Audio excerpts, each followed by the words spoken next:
This is TWiT. I remember when the Roomba came out, we made a big deal about it. This is from a company aptly named iRobot. That was the name, of course, of Isaac Asimov's robotic short stories, and the subject of quite a few movies. Remember that one where Will Smith saved the world from iRobot? Independence Day, right. Pardon me? Independence Day, of course. That's it. That's the one. Of course, this robot's not going to take over your world. In fact, it's barely going to take over your carpets. The first iRoomba I showed off on Regis and Kelly, gosh, it's been years now.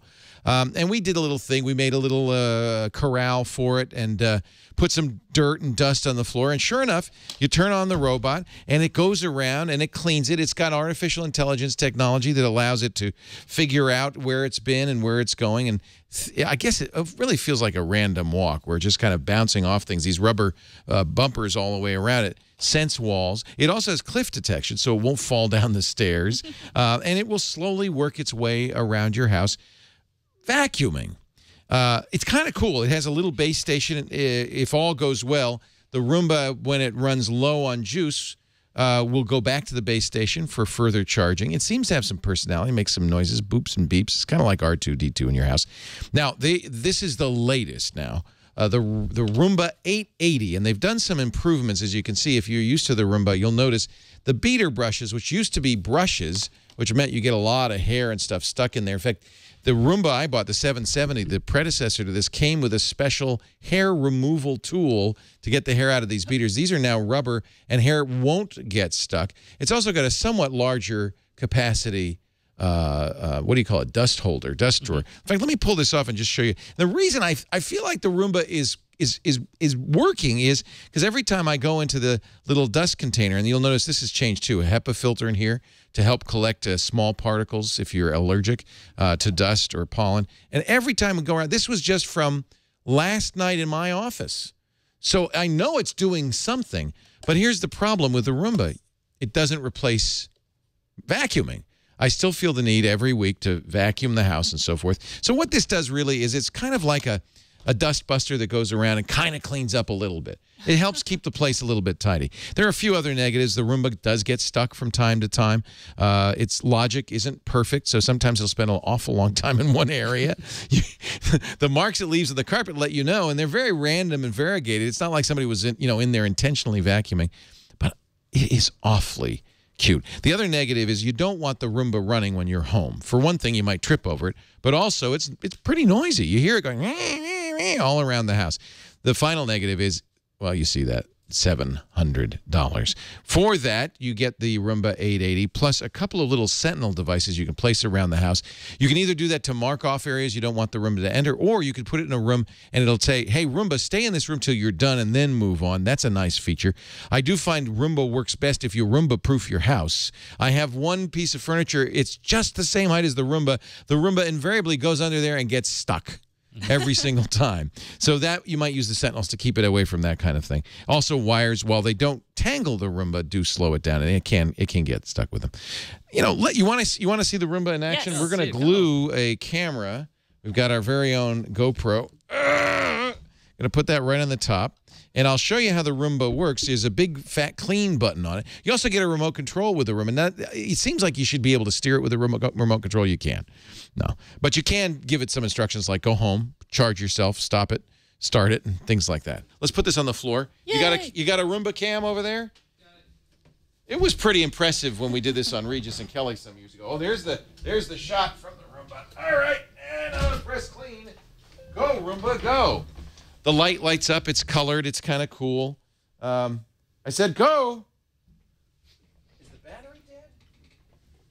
What's going on? I just need to be pressed twice. I like the little do-do-do-do when it's cleaning. And there it goes. It's got a little beater brush or whatever you call that thing that's going to get stuff out of the corners. It also has the beater brush there. And it does pick up stuff. It just never seems to pick up enough stuff to eliminate vacuuming. And that seems to me to be the best thing. If you've got a kitty cat, sometimes they like to sit on the Roomba and wander around. That's kind of fun. Ozzy does not. Does Ozzy get scared from it? No, he kind of got used to it pretty quickly. Oh, good. Yeah. I have a 770 at home. Now, this has some advantages over the 770 besides those rubber beaters that... What are you looking at? It's behind the box. Go? It's behind that box? Yeah. Oh, it's underneath here. I'll move the box. So that is really loud, though. I mean, Well, you hear Yeah, that? that's You don't very really loud. want to hear that wandering around your apartment when you're home. Yeah. But the good news is you can have up to 7 programs, so you can actually say, hey, wake up and clean and then go back to your charger after you're done while I'm gone. What I do with my older Roomba, my 770, is just press start when I leave the house. And usually, not always, but usually it's back in its charging station when I get home. Sometimes it's not, and that's a little bit of a don't you frustration. feel proud when it actually gets back in the home? Yeah, good boy. Good Yes, Roomba. you did it. You You got did the it. dock. This is what's really interesting about the Roomba. It really is kind of an object that has some personality. And you start to kind of like it. And that's really the pro on this. I'll give you the pros and cons. The cool factor, very high. You've got a robot in your house that wanders around. It's fun for your pets. Some pets like to ride it. This new Roomba is more effective. They say 50% better suction. They say that hairs don't get stuck. I will vouch for the hairs. I can't vouch for the better suction. I haven't tried it. I mean, I can't really tell. You know, when you do something like put dirt on the floor, yeah, it's going to get that. But when you see it actually in action, you see it leave stuff behind as it wanders around. Did I mention the cool factor is very, very high? The cons, you're paying $700 for that cool factor. It does not work well enough to eliminate manual cleaning. And unfortunately, the Roomba sometimes gets stuck or confused. I do recommend you Roomba-proof your house if you really want to get best results. You know who uses this and loves it is John Slanina, single guy. He likes it that he can come home and the house has kind of been tidied up a little bit. I have to say, there's a cat riding a Roomba. They actually do that. This I find mind-boggling. Why a cat would do that, especially in a shark suit, is beyond me. I hate to say don't buy this, but don't buy this. It's $700. You could buy I collect vacuums. I have 3 vacuums, 2 Dysons, a Dyson stick and a Dyson You have handheld. so many. Sounds like you have a vacuum problem. I'm gonna I've need yet to intervention for you. find vacuums are very disappointing.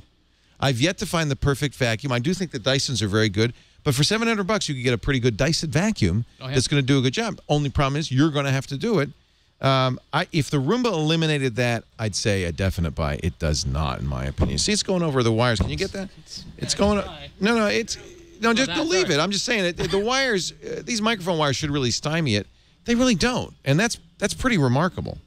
That's better than the older models. I know it used to get caught on my Roomba, and then it would. So look at that. Went right out. I mean, it does I have to say, they've definitely improved it. This is a significant step up. It's also a significant step more expensive than the older Roombas, but they've really made it a lot better. And I do think that they ought to be applauded for having made something that's truly unique.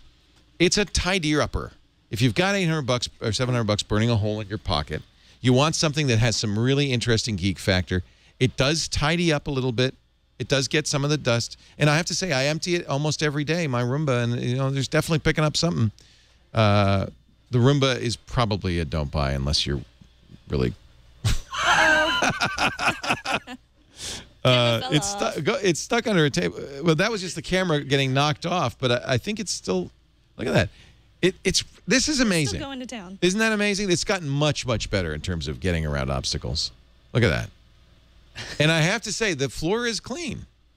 It's very valiant. It continues. It's valiant. You gotta love the Roomba.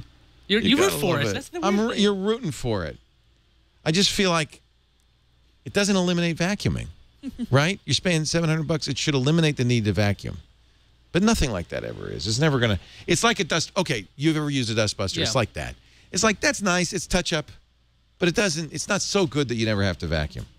That, and also it doesn't get up on your furniture and clean your furniture. You know, there's places it's not going to go. Obviously, it's not going to go down the stairs or up the stairs. The Roomba... God, it breaks my heart. It's a do not buy.